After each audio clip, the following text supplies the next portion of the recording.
Raynaud sindromi bilan bemorimizni kecha operatsiya qilgandik. Mana bu do operatsiya holat. Ko'karib turibdi, ko'rib turibsizlar, qo'llari muzdek. Bemor necha yildan beri og'riqdan qiynalib kelgan. Qoraqalpog'istondan keldilar bu ayol bizaga.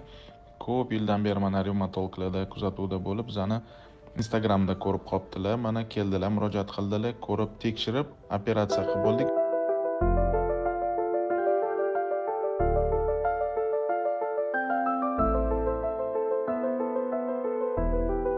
Mana bir yoq tarafini уже operatsiya qildik. Qo'llari iliq, issiq desa bo'ladi. Qo'llari qon kelish boshladi.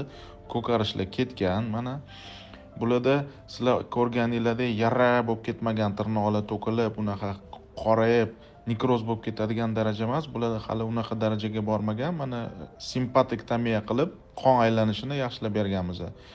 Maqsad bularda endi og'riq qoladi, yo'q bo'ldi og'riq, qo'llar isida, yara bo'lmaydi. Salomat bo'linglar.